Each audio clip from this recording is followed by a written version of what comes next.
박수는 왜 치시는 겁니까? 은혜 받았다는 뜻이죠? 그리고 하나님 영광 받으시라는 뜻이죠? 그럼 다시 한번 크게 칩시다.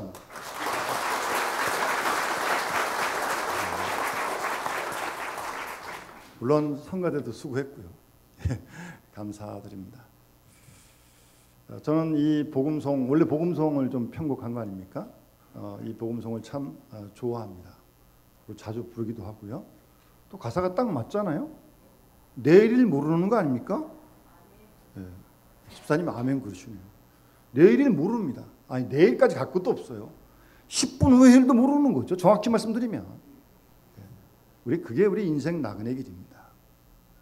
그래서 하루하루 사는 겁니다. 이게 참 중요한 신앙의 원리입니다. 하나님께서 만나와 메추라기를 딱 하루씩 주시잖아요. 정확하게요. 하루하루 사는 겁니다. 하루하루 살아요. 오늘도 거룩한 주일 하루 살고, 또 내일 모레일 또 하루 살고, 화요일날 또 한번 살고, 하루하루 사는 거예요. 그러면서 또 마지막 가사처럼 우리 모든 믿음의 식구들의 기도가 내 영혼을 지켜달라고 기도해야죠. 하루하루 사는데 내 영혼을 하나님 잘 지켜주셔서 주님의 뜻을 잘 분별하고 그 뜻을 이루어드리면서 좌우로나 우로나 치우치지 않고 세상에 물들지 않고 하나님이 기뻐하시는 길을 걸어갈 수 있도록 도와라. 지켜달라고 기도해야죠. 내 마음대로 안 되니까. 그게 정말 진정한 겸손 아니겠습니까? 그렇게 살면 오늘 말씀처럼, 지난주 말씀처럼 하나님이 우리를 거룩하게 만드십니다. 믿습니까? 우리 다 거룩해지고 싶고 그렇게 되길 원하는데 쉽지 않죠? 박원하 씨는 그러신 것 같아요. 끄떡끄떡 하시니까. 저도 그래요. 목사인데도 그런데요. 목사인데도. 절대 쉽지 않습니다. 거룩해진다는 것이 말처럼 쉽지가 않다고요. 예수를 수십 년 믿었는데요. 하루하루 거룩해졌다면 정말 천사가 되고 성자가 되고 성인이 됐을 텐데 그렇지 못해요. 그러면 사람들은 그러죠. 자기의 스스로는 돌아보지 않고 합리화시키기 위해서. 사람은 원래 안 변하는 거래요. 또 뭐 변하면 뭐 손으로 뭘 지진다고요? 참 무책임하고 자기 합리화시키는 말이죠. 자기가 안 변하니까 다 안 변한다고 자위하는 거예요. 자위하는 거예요. 스스로. 변하면 무슨 성을 갈겠다 그러더라고요. 참 비급한 말이고요. 그 안 변하는 그대로 살겠다는 뜻 아니에요? 그 말은? 그럼 예수는 왜 믿는 거예요? 하나님은 뭐 하시는 거예요? 참 불신앙적인 말입니다. 사람이 안 변한다고요? 자기가 안 변하는 걸 스스로 합리화시키고 아주 잘못된 겁니다. 나도 못 바꾸시는 하나님을 뭐하러 믿습니까? 성경에 보면 하나님이 얼마나 사람을 많이 바꾸셨는데요. 하나님 살아계시고요. 우리가 믿는 하나님 거룩하신 분이십니다. 지난주 레위기 말씀도 그렇고 오늘 말씀도 그렇고 우리를 사랑하시기 때문에 하나님은 우리를 거룩하게 만들어 가십니다. 그게 하나님의 열심이고 하나님의 관심입니다. 우리는 우리가 하는 식대로 살려고 그래요. 내가 하는 원하는 대로 살려고 그래요. 세상이 하는 대로 따라가려고 그래요. 그게 아주 익숙합니다. 그러나 그걸 따라가면 결단코 거룩해질 수 없습니다. 우리가 우리 스스로를 정말 조용히 이 시간 하나님 앞에서 돌아보면서 하나님이 거룩하신데 거룩하라고 말씀하시는데 신앙생활을 하루 있던 것도 아닌데 정말 내 속에 어떤 거룩함의 변화와 거룩함의 꿈틀거림이 나타나는지를 좀 잘 자기를 좀 돌아봐야 되지 않겠습니까? 제일 중요한 일입니다. 아무리 바빠도 중요한 일이에요. 그 일은.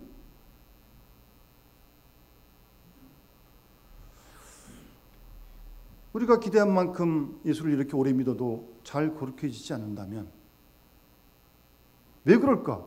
그런 질문도 해야 되는 거 아니에요? 그런 질문 안 하고 그냥 그대로 이렇게 살다 그냥 가실 거예요? 이런 모습으로 주님 앞에 쓰실 거예요? 그대로? 주님도 놀라시고 우리도 황당하고 그러면 안 돼요. 왜 이렇게 신앙생활 하는데 이렇게 제자력을 하고 있을까? 안 믿는 사람이 안 믿는다 치니까 뭐 그래도 치더라도 우리는 그래도 살아계신 하나님을, 거룩한 하나님을 믿는데 왜 그럴까? 좀 최소한 어떤 신앙 양심상 그런 질문을 또 해야 되는 거 아니겠어요?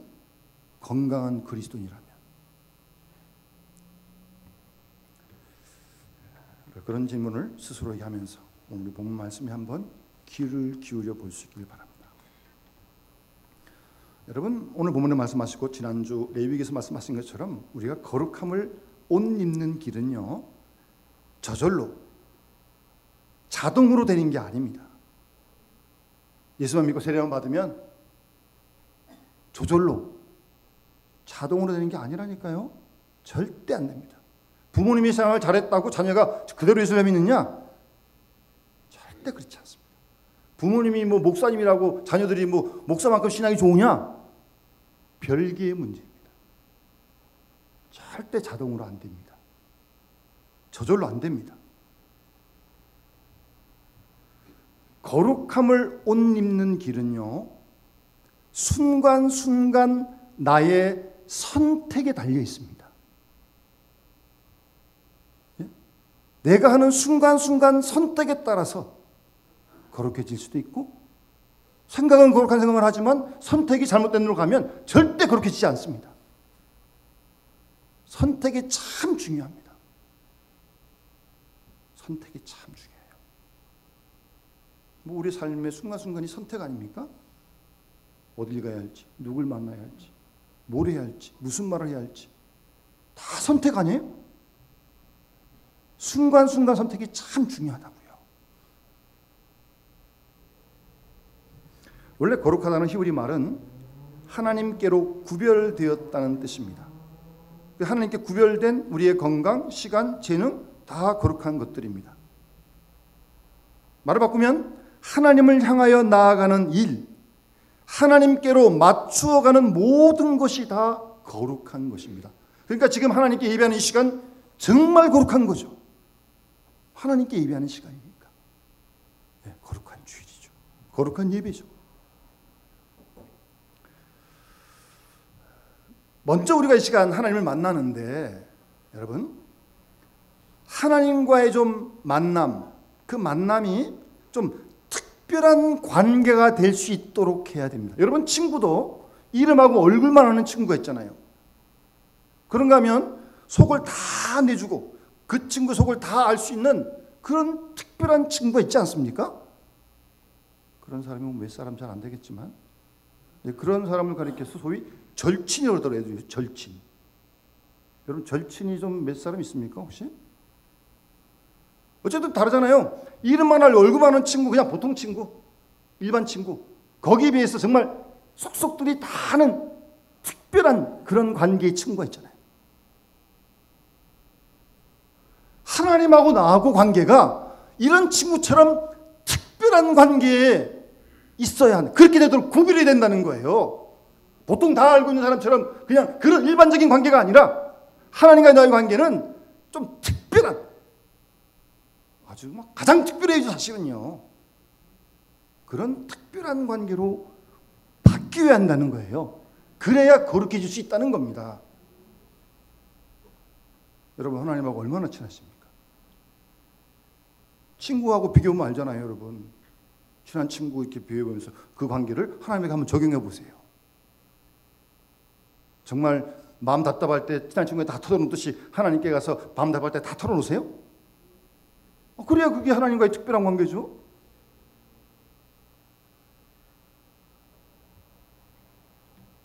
하나님을 알되 더 깊이, 더 친밀하게, 더 가깝게 교제해야 됩니다. 하나님하고. 실제로. 관계가 구별되어야 돼요. 하나님과의 관계가. 그렇게 해야 거룩함이 시작될 수 있습니다. 여러분, 우리가 다 제사장은 아니지만 성경을 보면 성도들을 가리켜서 너희는 택하신 족속이요 왕 같은 제사장이다, 그런 표현을 베드로서에서 쓰고 있어요.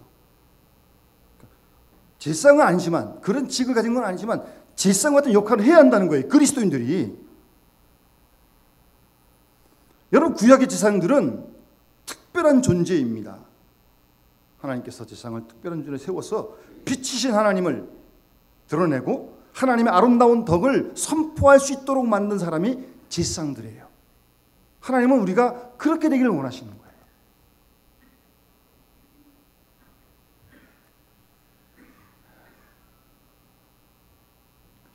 우리가 하나님과 좀 더 특별한 관계로, 좀 더 친밀한 관계로, 뭐 그러려면 뭐 도리 없는 거 아니에요? 사람을 자주 만나야 그 사람하고 친해지는 거 아니에요? 하나님하고도 자주 만나야 돼요. 그냥 시간 있으면 만나고 바쁘면 안 만나고 그러면 안 돼요. 자주 정해진 시간에 계속 만나야 돼요. 그래야 친해져요, 사람도. 그래서 하나님하고 더 친밀해지면서 우리가 주위에 낙심하고 절망하고 상처받은 사람들을 주 앞으로 인도해 갈 수 있도록 하나님은 거기까지 원하시는 거예요. 그 나나 그냥 뭐 예수 믿고 뭐 구원받고 끝이 아니라 우리 주위에 힘든 이웃들이 많이 있잖아요. 어려운 이웃들이 많이 있잖아요. 그들을 주 앞으로 인도할 수 있는 그런 역할을 하나님이 기대하시는 거예요. 기대가 큽니다, 우리에게요. 여러분, 하나님과 여러분들의 관계를 한번 이 시간 점검해 보시기 바랍니다.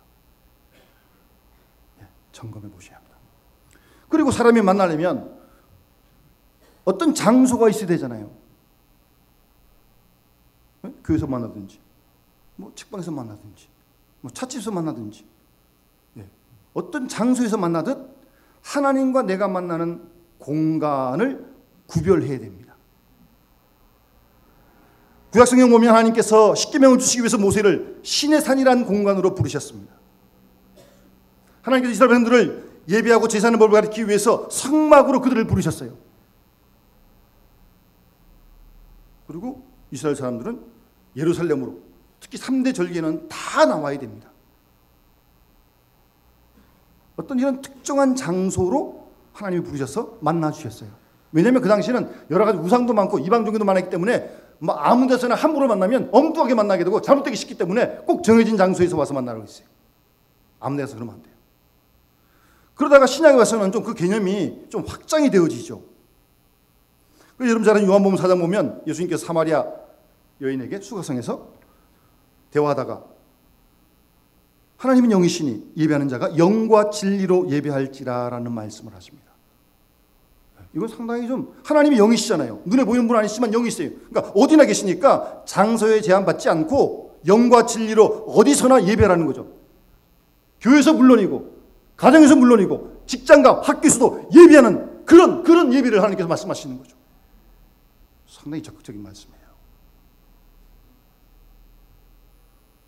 우리 이 예배가, 이 시간 하나님께 드려진 이 예배가, 이런 삶이 우리의 삶의 현장 속으로 확장되어져 갈 수 있는 그런 예배를 드릴 수 있어야 한다는 말씀입니다. 신약시대 초대교회 전통을 보게 되면 이 두 가지를 좀 잘 보완을 했어요.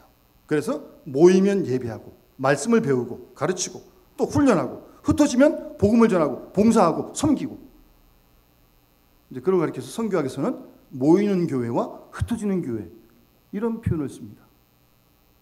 모이는 교회, 열심히 모여서 함께 신앙 훈련하고 말씀도 배우고 받은 은혜를 흩어져서 가정과 직장과 학교와 주위 사회에 흩어져서 복음을 전하고 하나님의 빛을 드러내는 그런 교회, 모이는 교회, 흩어지는 교회, 그런 표현을 씁니다.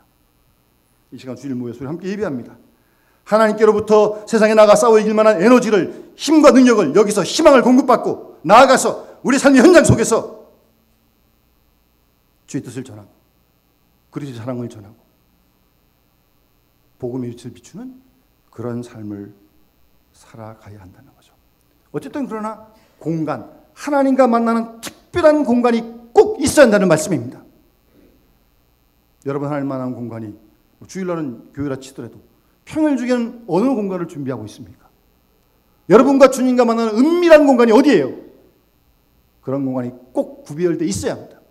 어떤 분은 뭐 그러대요. 목사, 사람이 바쁜데 뭘 어디 걸어가면서 기도하죠.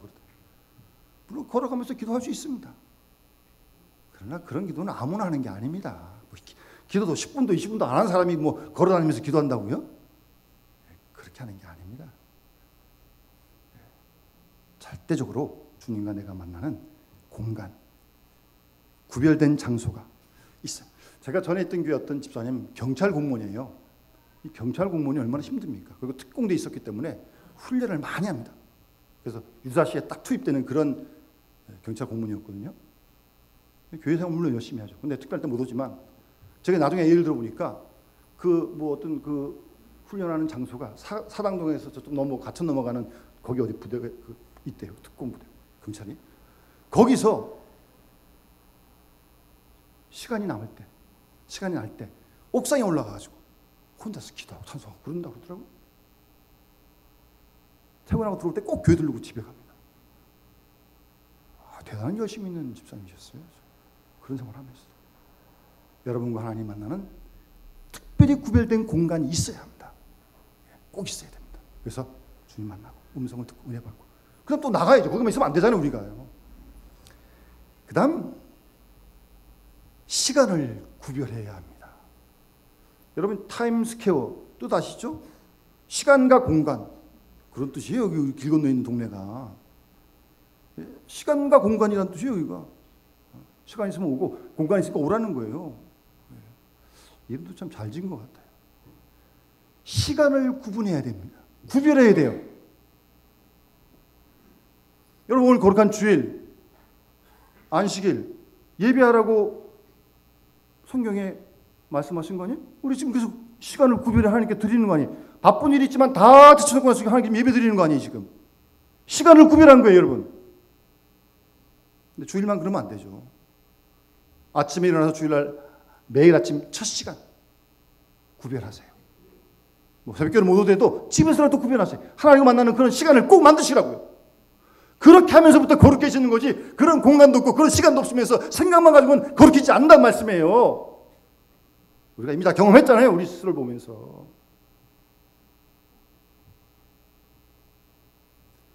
경건의 시간, 말씀을 공부하는 시간, 은혜를 나누는 시간, 섬김의 시간, 하나님을 예배하고 섬기는 이런 귀한 시간들을 구별해내야 돼요. 바쁘니까 다 뒤로 미루는 게 아니라 먼저 해야 돼요. 제일 먼저 해야 돼요. 그보다 중요한 게 없기 때문에 그렇습니다. 이렇게 하나님께 은혜 받는 시간, 공급의 시간이 없으면 우리의 영혼은 고갈될 수밖에 없습니다. 영혼이 아주 피폐해지고 마는 것입니다. 시간을 의식하지 않고 그냥 되는 대로 살아가게 되면 이 악한 세월 속에 나도 모르는 사이에 깊이 빠지게 돼 있습니다. 워낙 세상이 악하니까요. 예? 이거 구별하지 않으면 흘러가니까요. 거기 휩쓸려 가지고요. 그래서 어떻게 거룩해지겠어요? 그래 물고기가 살아있으면 거슬러 올라갈 수 있으면 죽은 물고기는 떠내려 그냥 가버리고 마는 거예요. 시간을 구별해야 됩니다. 시간을 잘 계획하시고 그리고 예수님 성경 말씀처럼 세월을 아껴야 됩니다. 악한 세월 속에 묻히지 않으려면 시간을 잘 규모 있게 정리하고 그런 시간 관리를 잘 훈련해야 됩니다. 너무나 세상이 악하기 때문에 그래요. 우리 그리스도인들은 우리에게 주어진 하루 24시간의 시간을 잘 경영할 수 있어야 됩니다. 영적으로 긴장을 하고 늘 깨어있고 일마다 때마다 하나님의 뜻이 무엇인지를 알 수 있어야 합니다. 성경 보면 에베소 5장에 술 취하지 말라 이는 방탕한 것이니 성령의 충만을 받으라고 말씀하시는데 성령에 취하든지 술에 취하든지 둘 중 하나입니다. 세상에 취하든지 말씀에 취하든지 둘 중에 하나예요. 어디다 시간을 많이 두냐에 따라서 달라지는 거죠. 세상에 시간을 많이 두면 세상에 취하는 거고 하나님 말씀에 시간을 많이 두면 하나님께 취하는 거죠. 말씀에 취하는 거죠. 여러분 시간 스케줄을 한번 잘 정리해 보세요.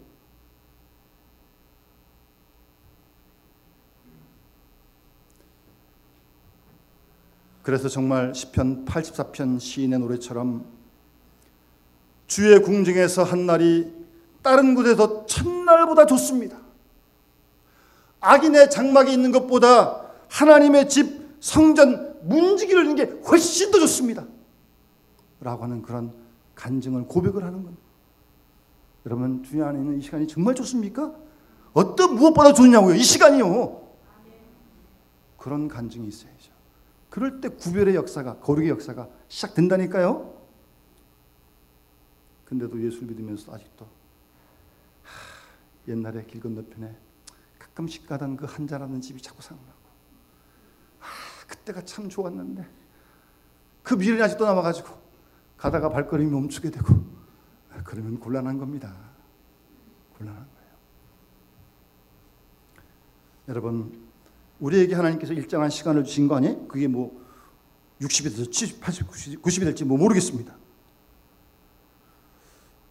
그런 시간을 주셔서 하나님께서 때가 되면 우리를 부르실 거 아니에요? 그럼 우리 주 앞에 다 설 텐데, 우리에게 주어진 그 시간을 어떻게 사용했는지 하나님께서 물으신다면 여러분 나중에 뭐라고 대답하시겠어요? 그런 준비를 하며 살아야 되는 거 아니에요? 시간을 잘 구별해야 됩니다. 시간을 구별해야 됩니다. 그리고 우리가 예수 믿기 전에는 뭐 세상과 더불어 사는 게 재밌어요. 뭐 취미 활동하고 뭐 이런 게 다 재밌었어요. 그런데 예수 믿고 나니까 그런 거 별로 이제 재미가 없어요. 흥미가 없어요. 정말 예배드리고 봉사하고 섬기고 뭐 복음 전하고 뭐 훈련 받고, 그게 너무나 좋은 거예요. 그러니까 공급받는 힘이 달랐던 거예요. 예수 믿기 전에는 친구들하고 어울리고 어디 놀러 가고 뭐 이것저것 하고 그러는 게 그냥 기분이 좋았는데, 이제는 그 별로 재미가 없어요. 그거 가지고는 뭐가 이렇게 채워지지 않아요. 주의 전하고 예배하고 섬기고 봉사하고 선교하고 기도하고. 네? 공급받는 뿌리가 달라요. 우리에게 거룩함을 공급받는 통로가 있어야 합니다. 공급이 구별되어야 됩니다. 공급이. 예? 구약성 레위기에 보게 되면 하나님께서 유월절 지나고 무교절 지킬 때 누룩 없는 무교병을 먹으라고 그러거든요. 그때는 유교병을 먹으면 안 됩니다. 누룩 딴 거 먹으면 안 돼요. 이제 성경 여러 해석하는 자들이 이제 그 무교병을 해석하면서 누룩은 퍼지는 거니까, 나쁜 거 퍼지는 거니까 좋지 않은 걸 얘기하고, 어쨌든 누룩 없는 무교병, 예수 그리스도를 뜻하고 그렇게 이제 해석을 하는데, 예수 그리스도가 우리에게 새로운 양식이 되어야 한다는 거죠. 그리스도로부터 공급받는 그 힘으로 한 주를 살아가는 겁니다. 이전에는 세상에 어떤 이런 것들이 참 괜찮았는데, 이제는 그거 별로 재미없어요. 주님이 주시는 그 생명의 양식, 그걸 공급받으면서 살아가게 되는 것이 그리스도인이고, 그렇게 살아갈 때 우리의 삶이 새롭게 변화될 줄로 믿습니다. 여러분, 19세기의 미국에 롱펠로우라는 시인이 있습니다. 저도 몇 번 이렇게 읽어봤더니 상당히 아름답고 목가적인 그런 시를 썼어요.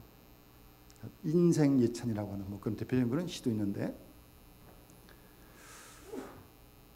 늘 평화롭고 조용한 삶을 사는 것 같이 보여요. 그 시를 보면. 근데 실제로 롱펠로우 개인 삶은 그렇지 않았습니다.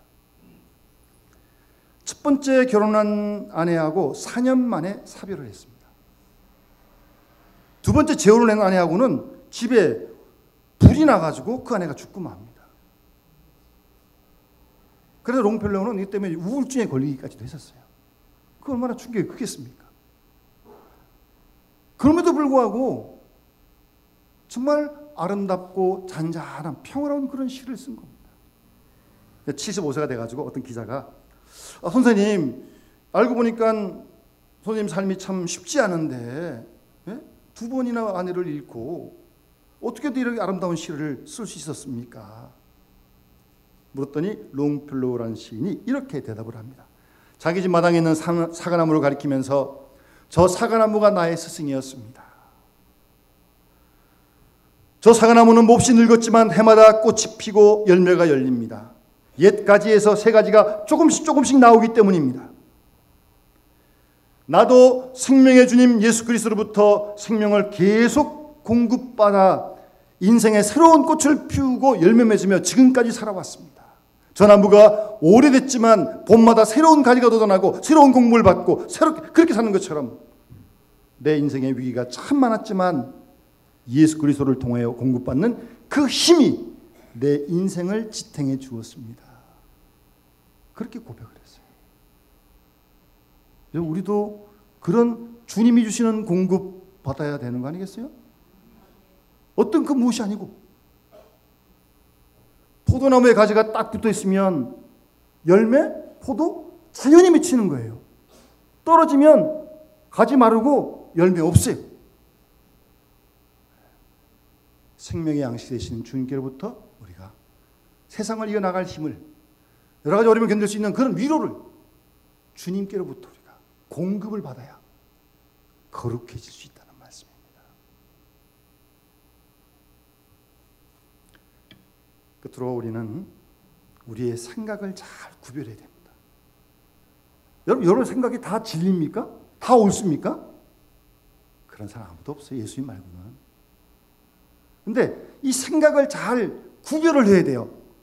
내 생각대로 하면 안 돼요.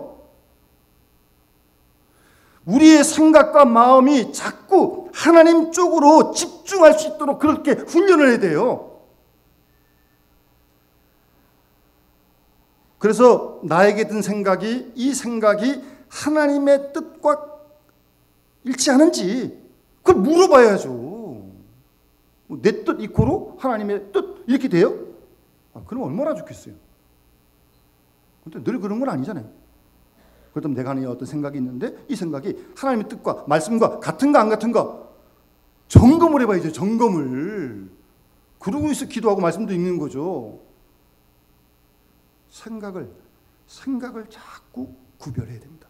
어떤 어려운 사건이 있어요? 힘든 일이 있어요?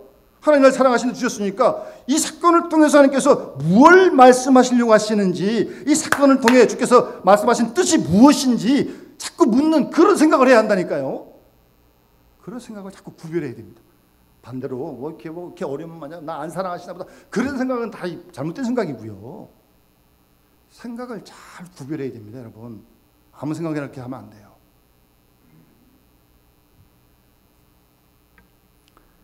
그래서 생각이 잘 구별되어서 내 생각이 하나님 뜻과 같이 일치될 수 있도록 그걸 찾아가는 거죠. 그렇게 하는 것이 구별된 생각이에요.